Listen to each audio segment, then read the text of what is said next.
السلام عليكم ورحمة الله وبركاته. بسم الله الرحمن الرحيم. إن الحمد لله نحمده ونستعينه ونستغفره ونعوذ بالله من شرور أنفسنا ومن سيئات أعمالنا. من يهده الله فلا مضل له ومن يضلل فلا هادي له، وأشهد أن لا إله إلا الله وحده لا شريك له، وأشهد أن محمدًا عبده ورسوله صلى الله وسلم وبارك عليه وعلى آله وصحبه أجمعين. أما بعد، فقد أخذنا في الدروس الماضية ما ذكره الإمام ابن القيم رحمه الله من أنه لكل شيء جعل الله له سببا، وذكرنا بعد ذلك أن المسلم ينبغي له بعدما عرف ذلك أن يبحث عن الخير وأسبابه حتى يكون من أهله، وأن يبحث عن الشر وأسبابه حتى يتجنبه. ثم أخذنا أنه من الجهل مغالطة المرء نفسه والتعلق بنصوص الوعد وتضييع وتناسي وتجاهل نصوص الوعيد. ثم بعد ذلك رد الإمام رحمه الله على بعض الشبه المتعلقة ببعض الآيات والأحاديث. Donc on a vu dans les cours passés qu'Allah Tabaraka wa Ta'ala a créé toute chose avec sa cause, et que de ce fait il nous incombe de chercher après le bien et ses causes pour faire partie de ses adeptes, tout comme il nous incombe également de chercher après le mal et ses causes afin de l'éviter. Aussi, l'imam Ibn al-Qayyim rahimahullah nous a parlé du danger et de la stupidité que de se mentir à soi-même en s'accrochant au texte de la miséricorde d'Allah Azza wa Jal et en oubliant volontairement et en ignorant volontairement et en se détournant volontairement des textes du châtiment et des menaces d'Allah Tabaraka wa Ta'ala.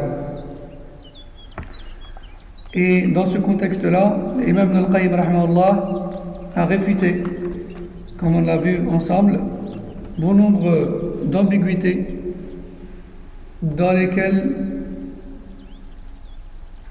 plutôt bon nombre d'ambiguïtés liées à des versets des hadiths du prophète sallallahu alayhi wa sallam.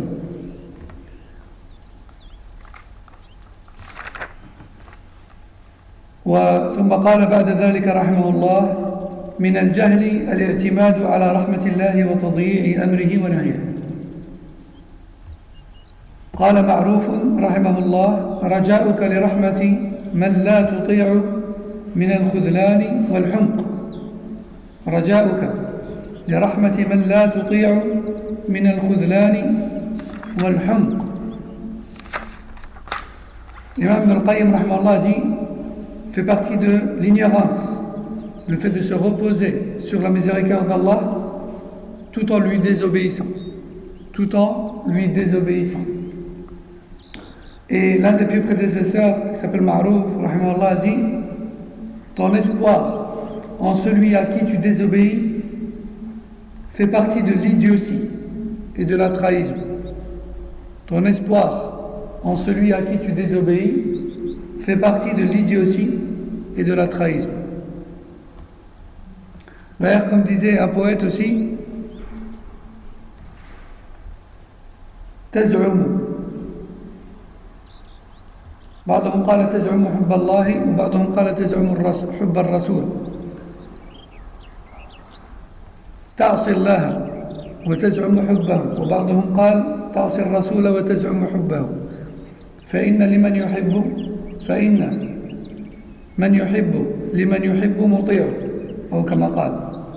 Donc il y a un poète qui a dit à l'époque: tu désobéis à Allah et son messager tout en prétendant les aimer. Et pourtant, celui qui aime quelqu'un lui obéit. Tu désobéis à Allah et tu prétends l'aimer, et pourtant, celui qui aime quelqu'un lui obéit. Et donc, comme on a dit, Ma'rouf rahmallah a dit, ton espoir en celui à qui tu désobéis fait partie de l'idiotie et de la trahison.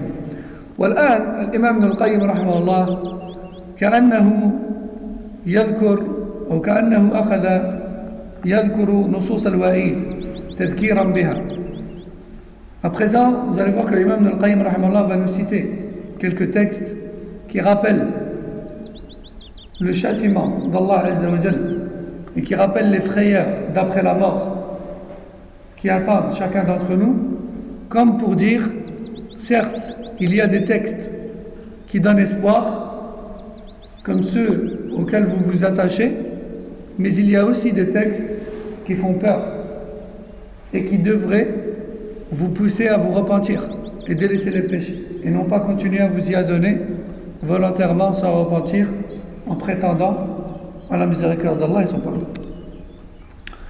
قيل للحسن رحمه الله نراك طويل البكاء فقال أخاف أن يطرحني في النار ولا يبالي وكان يقول إن قوما ألهتهم أماني المغفرة حتى خرجوا من الدنيا بغير توبة يقول أحدهم إني أحسن الظن بربي وكذب لو أحسن الظن لأحسن العمل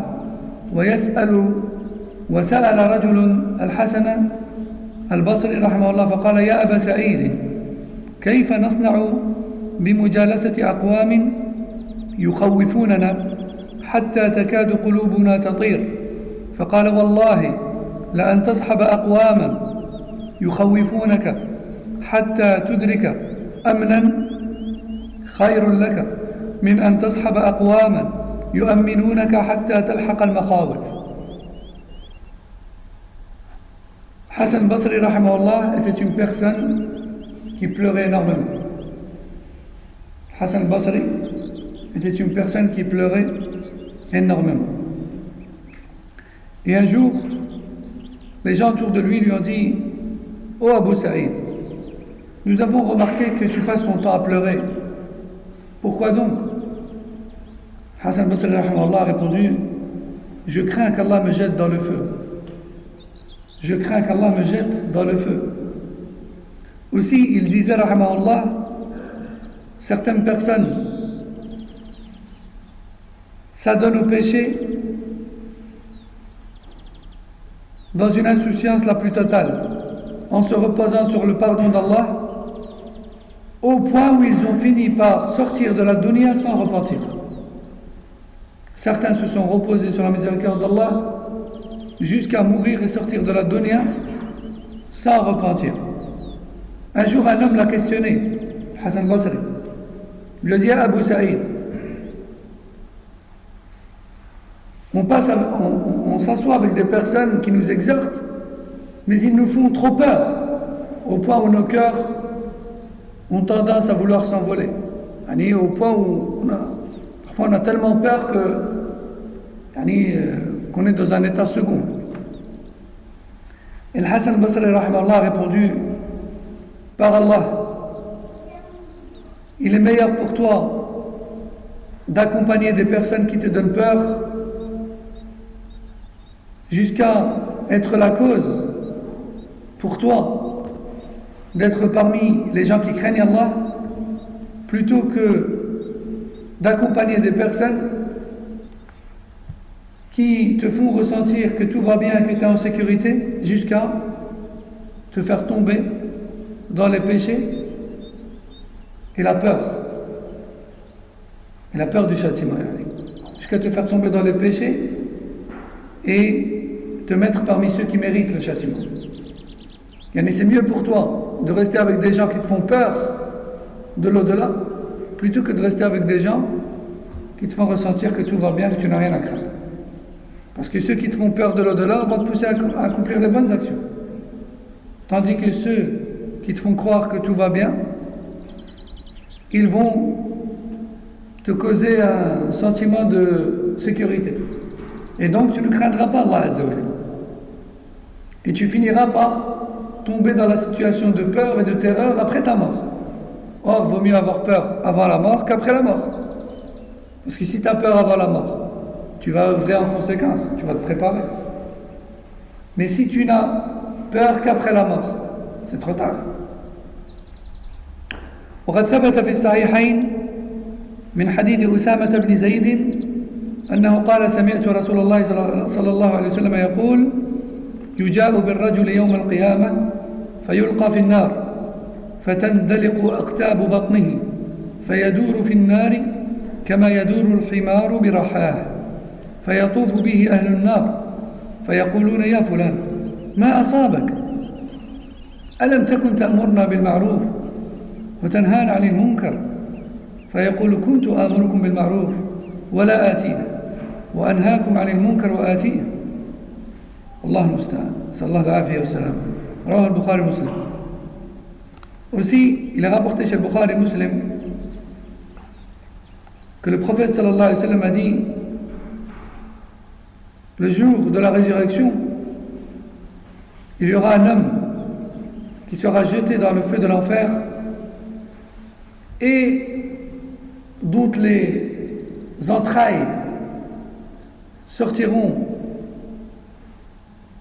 de son ventre et il tournera en rond dans le feu de l'enfer comme tourne en rond l'âne dans le moulin à traction animale. Vous connaissez le moulin à traction animale? C'est un moulin qui n'a pas de moteur, mais c'est le moulin de l'époque. C'est un animal qui le fait tourner pour moudre les grains. Et cet homme, il aura non seulement les entrailles sorties de son ventre dans l'enfer, mais en plus de ça, il tournera en rond, comme l'âne tourne en rond dans le moulin à traction. Et les gens de l'enfer, les habitants de l'enfer, se réuniront autour de lui et lui diront « Que t'est-il arrivé ?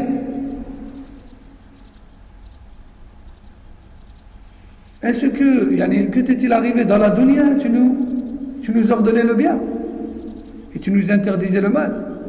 Qu'est-ce qui s'est passé? Et elle répondra, je vous ordonnais le bien, mais je ne le faisais pas. Et je vous interdisais le mal, et je le commettais. Et qu'Allah Azza wa Jalla nous préserve d'une telle situation. Rapporté par le Bukhari et Muslim.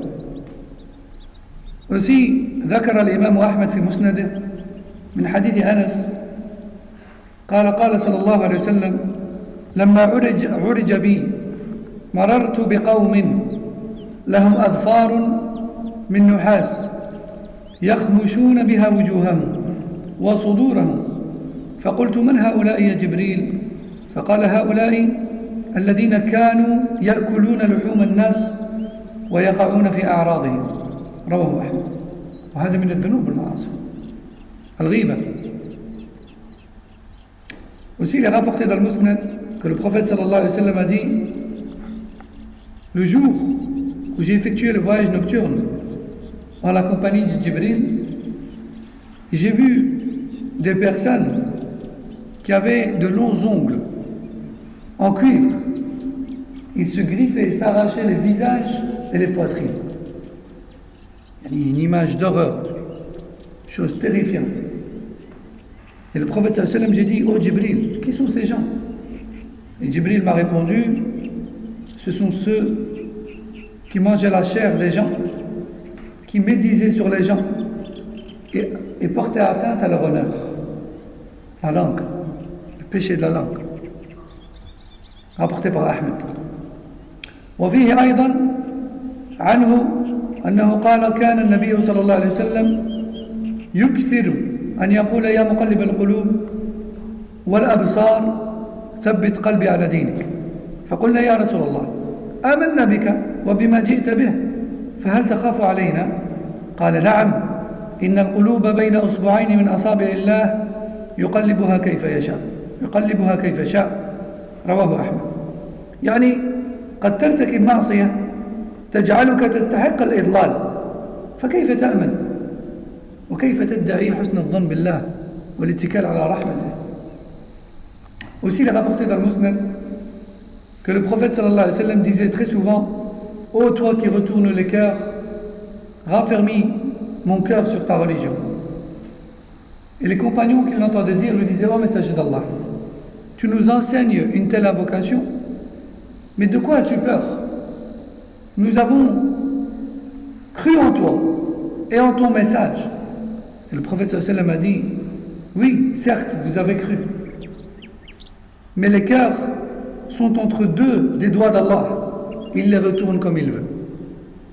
Mais sur dans ce hadith, on a une preuve sur le fait qu'Allah Azza wa Jalla attribue des doigts. Des doigts dont lui seul connaît la description. Rien ne lui ressemble.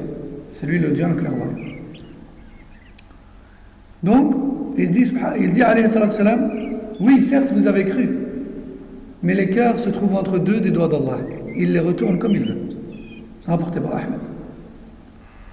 Yani, il dit autrement: il se pourrait que tu commettes un péché qui te donne droit à l'égarement et au retournement de ton cœur. Donc, comment, après de tels textes et de telles menaces, les gens peuvent-ils commettre les péchés à tout va, dans l'insouciance la plus totale, et sans repentir, en se disant: de toute manière, j'ai une bonne opinion d'Allah, il est miséricordieux.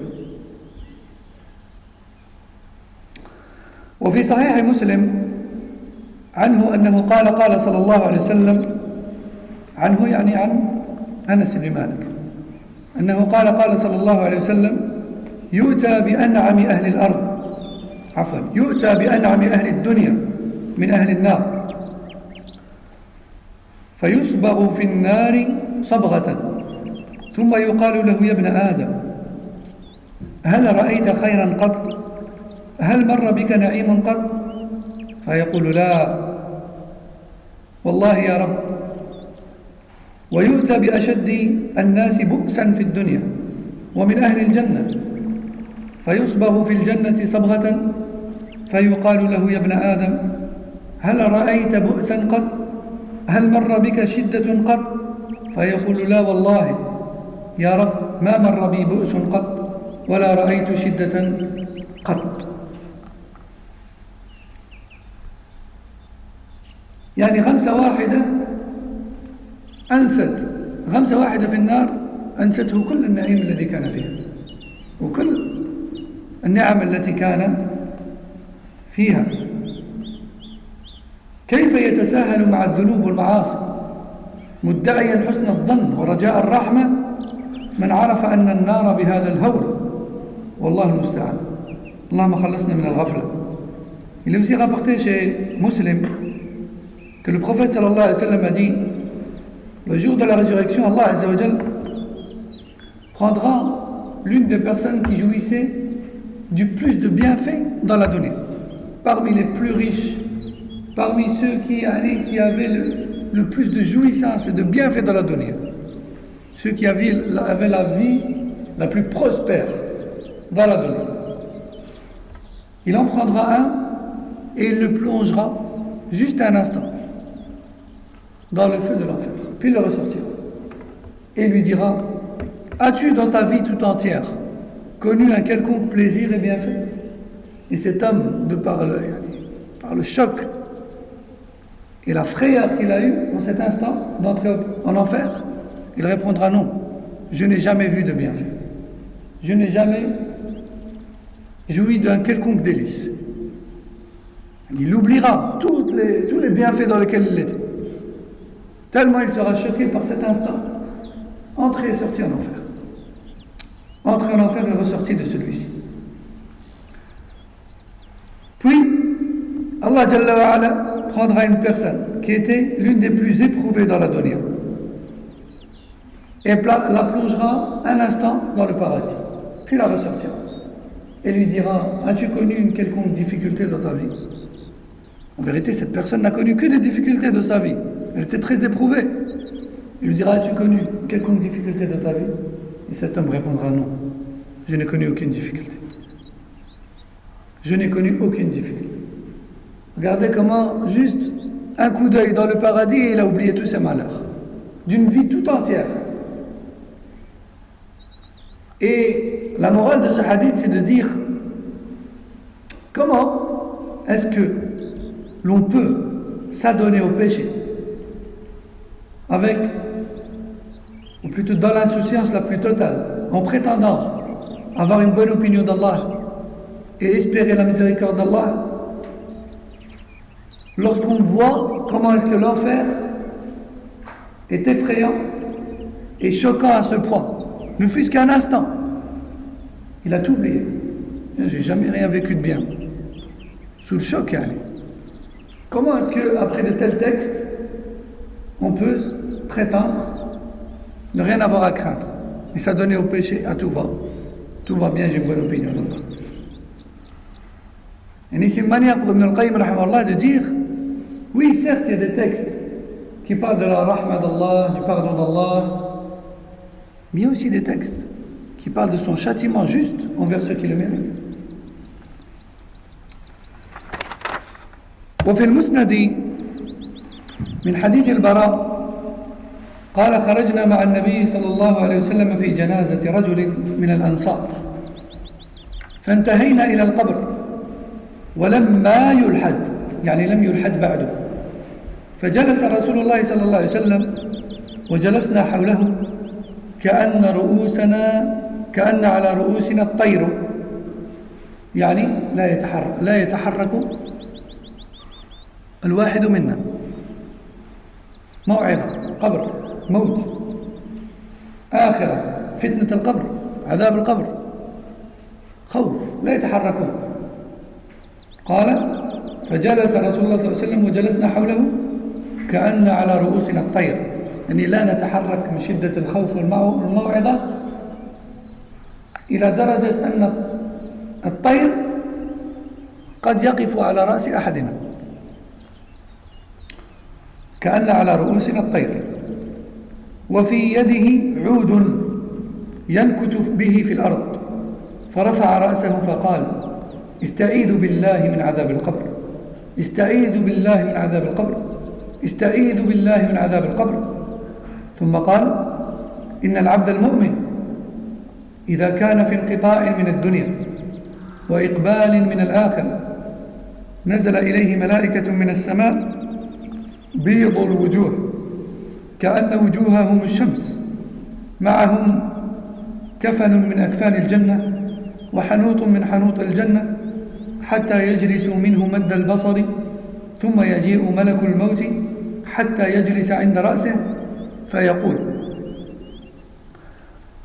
أيتها النفس المطمئنة اخرجي إلى مغفرة من الله ورضوان، فتخرج تسيل كما تسيل القطرة في السقاء فيأخذها، فإذا أخذها لم يدعوها، يعني الملائكة، ملائكة الرحمة، لم يدعوها في يده، يعني في يده ملك الموت، طرفة عين حتى يأخذوها فيجعلوها في ذلك الكفن وفي ذلك الحنوط، ويخرج منها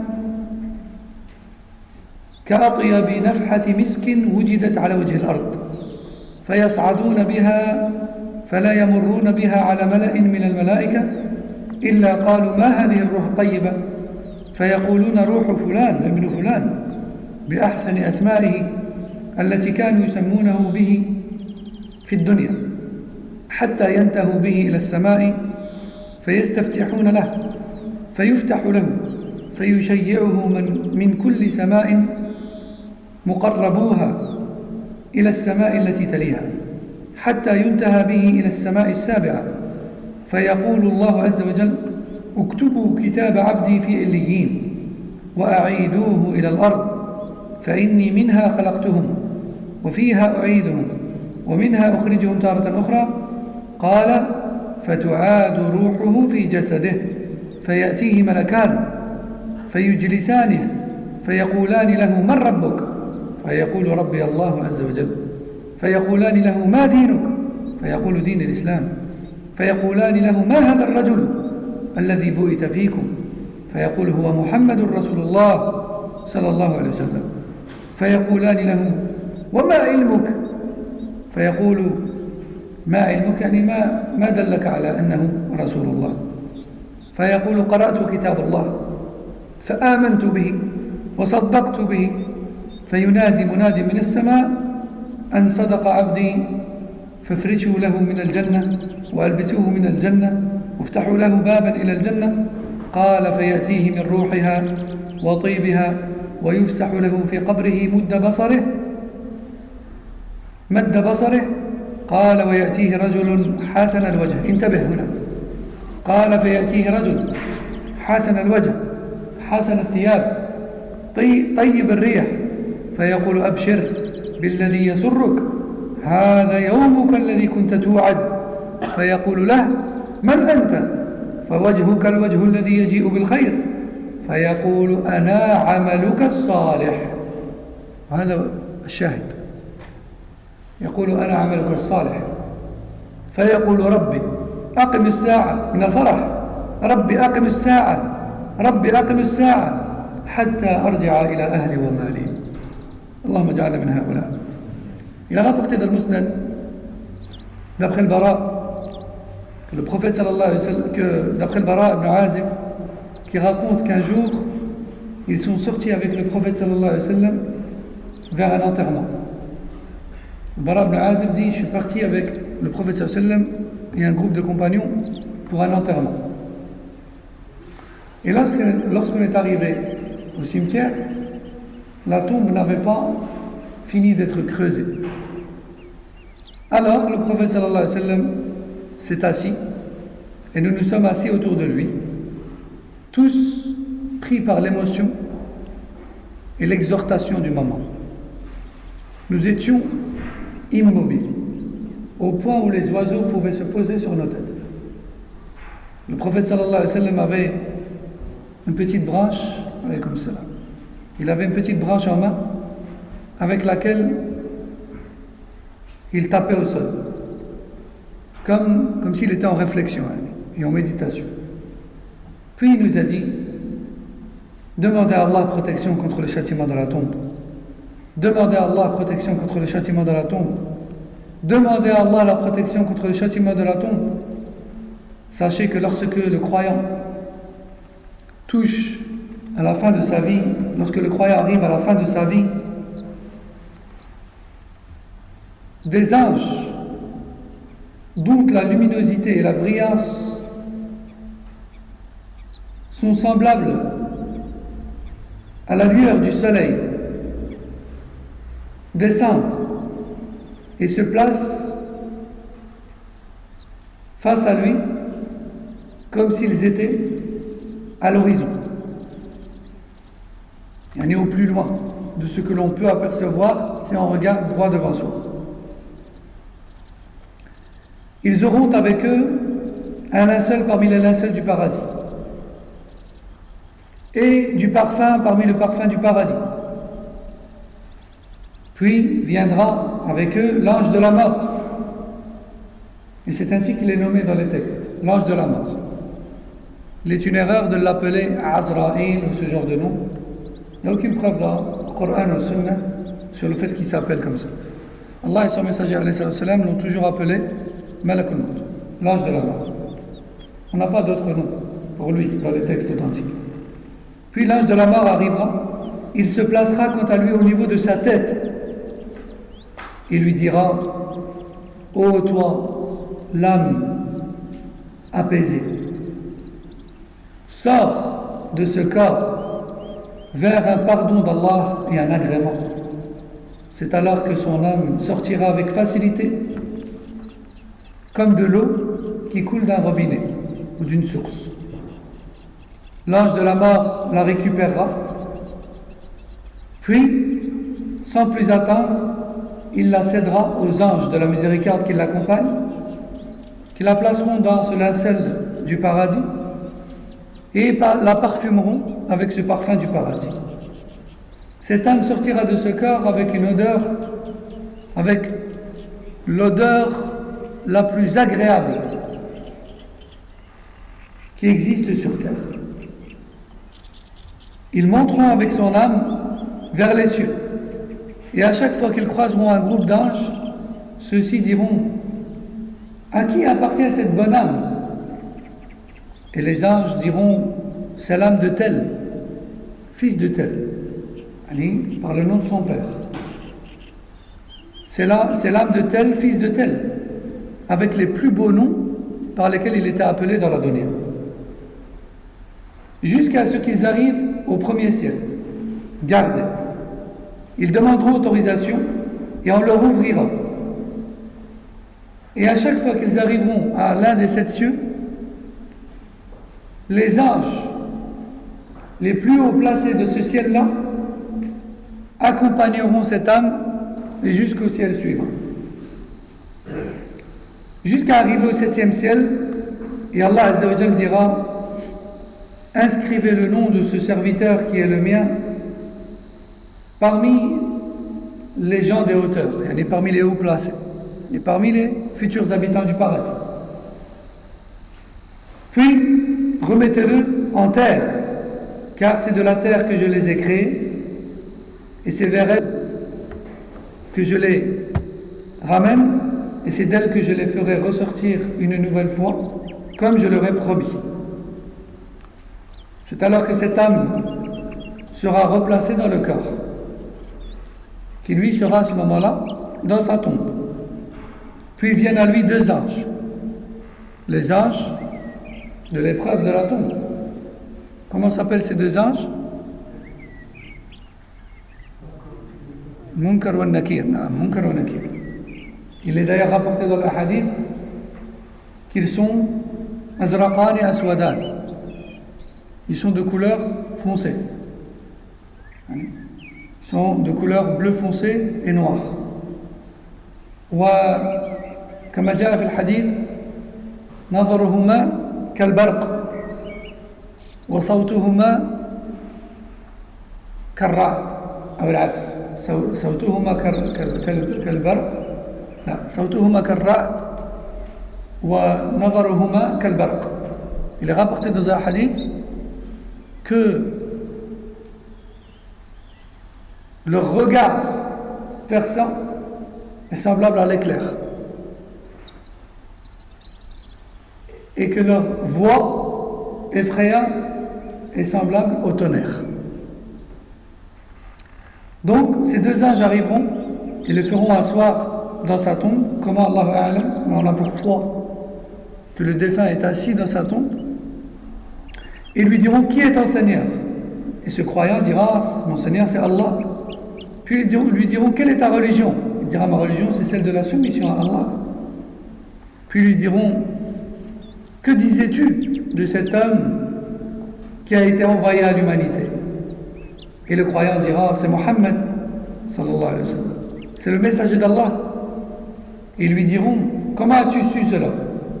Et il répondra: j'ai lu le livre d'Allah, j'y ai cru et je l'ai pris et je l'ai eu pour conviction. Je l'ai pris pour conviction. C'est alors qu'une voix se fera entendre du ciel et qui dira: mon serviteur a dit vrai. Donnez-lui une couche du paradis et des vêtements du paradis et ouvrez-lui une porte qui donne sur le paradis. C'est alors qu'il recevra de son odeur, de sa bonne odeur et de son vent et air agréable, et sa tombe sera élargie jusqu'à perte de vue. Et c'est là le passage qui nous intéresse le plus ici.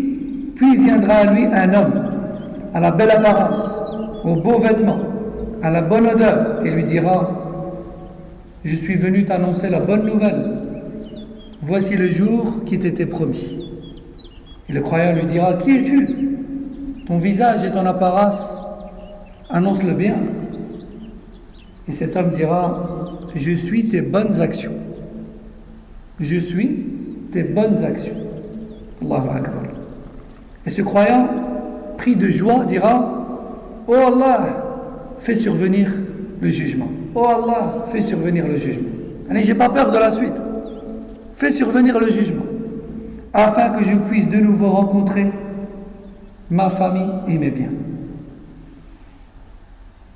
Et ça doit être une grande joie de faire partie des gens de la réussite et de pouvoir de nouveau rencontrer sa famille, ses proches, les parents, frères et sœurs, son épouse, ses enfants, ses frères et sœurs croyants et croyantes de la dunya.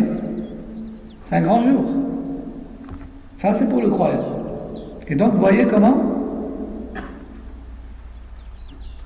à la fin, donc Allah Azza wa Jalla lui a envoyé ses œuvres, ses bonnes œuvres, sous forme humaine, avec une belle apparence, comme pour lui dire, voici la cause qui t'a donné droit à cette grande rétribution aujourd'hui. قال وإن العبد الكافر إذا كان في انقطاع من الدنيا وإقبال من الآخرة نزل إليه ملائكة من السماء سود الوجوه معهم المسوح. المسوح هو ليف من نار، كأنك تقول كفن من أكفنة النار، يعني كفن من نار، ليف من نار، فيجلسون منه مد البصر، ثم يجيء ملك الموت حتى يجلس عند رأسه فيقول أيتها النفس الخبيثة اخرجي إلى سخط من الله وغضب.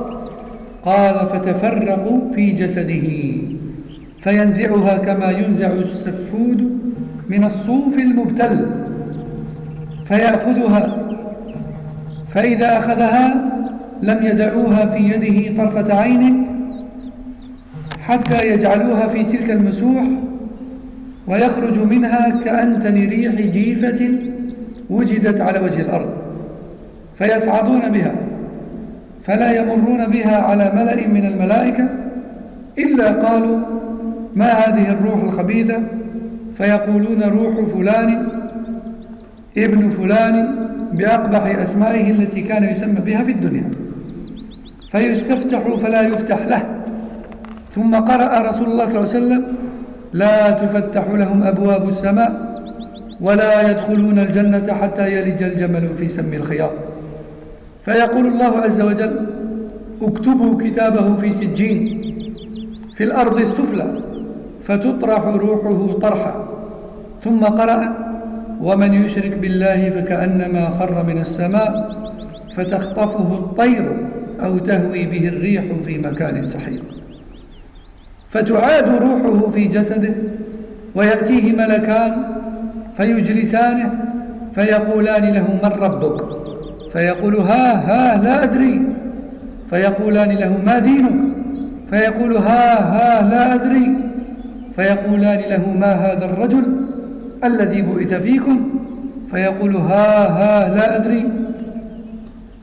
فينادي مناد من السماء أن كذب عبدي فافرشوا له من النار وافتحوا له بابا إلى النار فيأتيه من حرها وسمومها ويضيق عليه قبره حتى تختلف فيه أضلاعه ويأتيه رجل قبيح الوجه قبيح الثياب منتن الريح فيقول أبشر بالذي يسوءك هذا يومك الذي كنت توعد. فيقول من أنت؟ فوجهك الوجه الذي يجيء بالشر. فيقول أنا عملك الخبيث ذنوب المعاصي. فيقول ربي لا تقم الساعة ربي لا تقم الساعة. Quand on mécréant, eh bien, lorsque sa fin arrive, les anges du châtiment descendent sur lui, ils auront des visages sombres et ils auront avec eux un linceul de feu. Ils se placeront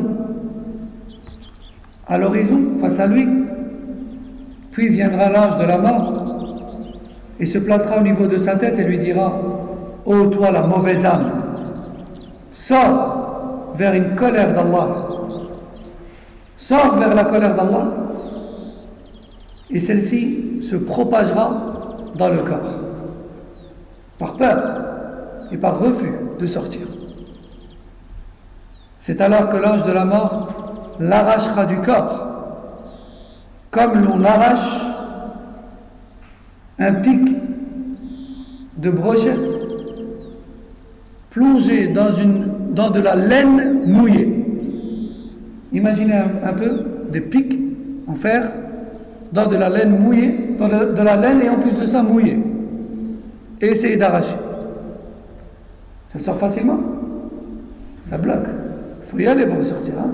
Ça, le prophète sallam a comparé ici la résistance de la sortie de l'âme mécréante et désobéissante. Il a comparé la difficulté de sa sortie, sa résistance lors de la sortie, à la résistance de pics de fer dans de la laine mouillée. C'est la résistance, c'est les deux résistances qui sont comparées ici, et non pas les deux sorties. Vous voyez? Vous avez compris? C'est la résistance qui est comparée. Vous avez compris ou pas? Parce que je vois des regards un peu perplexes. Abdullah, t'as compris? C'est comme lorsque le prophète sallam dit vous verrez votre Seigneur. Non, quand le prophète sallam dit Yawm al-Qiyamah, vous verrez Allah. Non, le prophète sallam dit aux Sahaba, est-ce que vous avez du mal à apercevoir la pleine lune dans un ciel dégagé? Ils ont dit non. C'est facile à voir la pleine lune dans un ciel dégagé. Est-ce qu'on se bouscule pour voir la pleine lune dans un ciel dégagé? On ne se bouscule pas. Ça, là. Le prophète sallam a dit, eh bien vous verrez votre Seigneur comme vous voyez la pleine lune dans un ciel dégagé. Il a comparé ici les deux facilités de perception et non pas les deux choses qui sont aperçues et observées. Vous avez compris? C'est la facilité de voir. C'est les deux facilités de voir qui sont comparées. C'est pas ce qui est vu. C'est clair? C'est pareil ici. Parce que ça fait partie d'un état invisible, ça fait partie de l'au-delà. Vous voyez? Donc, l'âme de ce mécréant et désobéissant se propagera dans le corps et l'ange de la mort l'arrachera avec une résistance comparable à celle de pics de fer dans de la laine mouillée. Une fois arrachée, il la transmettra directement après aux anges du châtiment qui l'accompagnent, qui la placeront dans le linceul de feu. Cette âme aura la plus mauvaise des odeurs existantes sur terre.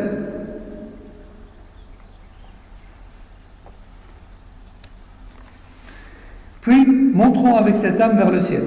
Et à chaque fois qu'ils croiseront un groupe d'anges, ceux-ci diront, qu'est-ce que cette mauvaise âme? Et les anges répondront, c'est l'âme de tel, fils de tel, en le désignant par le plus moche des noms par lesquels il était désigné dans la dunya. Puis, arrivés au premier ciel, ils demanderont à ce qu'on leur ouvre, et cette demande sera refusée. L'âme du croyant passe les 7 cieux. Mais l'âme du mécréant, elle ne passe pas les 7 cieux. Elle ne passe même pas le premier ciel. C'est alors que cette âme sera jetée du haut de ce premier ciel jusqu'à la terre. Et c'est là que le prophète sallallahu alayhi wa sallam a récité la parole d'Allah azza wa jalla de Surat Al-A'raf, verset 40, qui a pour sens: les portes des cieux ne leur seront pas ouvertes, et ils n'entreront au paradis que lorsque le chameau passera dans le trou d'une aiguille. C'est-à-dire jamais. C'est-à-dire jamais. Et Allah azza wa jalla dira aux anges, inscrivez cette personne parmi les gens des degrés les plus bas. C'est-à-dire les plus bas en valeur, les plus bas, comme on dit certains salafs, les plus bas dans les couches terrestres. Et ça fait partie des avis qui disent que le feu de l'enfer se trouve dans les profondeurs de la terre. Wallahu a'lam. On n'a pas vraiment de texte clair, mais certains salafs ont fait l'ijtihad dans ce sens. Et d'autres en disent tout simplement les plus bas degrés dans le feu. Son âme sera donc jetée du haut du ciel. Et le prophète sallallahu alayhi wa sallam a de nouveau récité un autre verset qui est dans Surat Al-Hajj, verset 31, qui a pour sens: quiconque associe quoi que ce soit à Allah est semblable à une personne que l'on jette du haut du ciel et qui est arrachée en vol et qui est arrachée par les comment on appelle les oiseaux les oiseaux carnivores, les vautours là, et qui est arraché par les vautours en plein vol, ou qui est emporté par les vents, ou qui est emporté très loin par les vents violents. Son âme sera donc replacée dans son corps, et les anges de la tombe viendront à lui et lui diront, après l'avoir mis en position assise, qui est ton Seigneur? Il dira, je ne sais pas. Puis lui diront, quelle est ta religion? Et il répondra de nouveau avec plein de panique, je ne sais pas. Puis lui diront, que disais-tu de cet homme qui vous a été envoyé? Et il dira de nouveau, je ne sais pas. Et une voix se fera entendre du ciel, c'est un menteur. Donnez-lui une couche de feu et ouvrez-lui une porte vers l'enfer. C'est alors qu'il ressentira son vent chaud et sa chaleur et son châtiment. Sa tombe se resserrera au point où ses côtes se croiseront. Puis viendra à lui, et c'est ça qui nous intéresse encore une fois le plus ici, puis viendra à lui un homme à l'apparence très moche et très repoussante et à l'odeur répugnante, qui lui dira, je suis venu t'annoncer une bonne nouvelle. Bien sûr, c'est ironique. Je suis venu t'annoncer une bonne nouvelle. Voici le jour qui t'était promis. Et cet homme, mécréant et désobéissant, dira, qui es-tu? Ton apparence est celle qui annonce le mal. Et cet homme dira, je suis tes mauvaises actions. Je suis tes mauvaises actions. C'est alors qu'il dira, oh Allah, ne fais surtout pas survenir le jugement. Oh Allah, ne fais surtout pas survenir le jugement. Donc encore une fois, comment est-ce qu'avec de tels textes, on peut s'adonner au péché de l'insouciance la plus totale, sans repentir, en prétendant se reposer sur la miséricorde d'Allah et la bonne opinion de lui. Allah al-Musta'an. Il y en a encore d'autres, mais on va s'arrêter ici pour aujourd'hui, Inch'Allah. Subhanak Allahumma wa bihamdik. Ashhadu an la ilaha illa ant. Astaghfiruka wa atubu ilayk.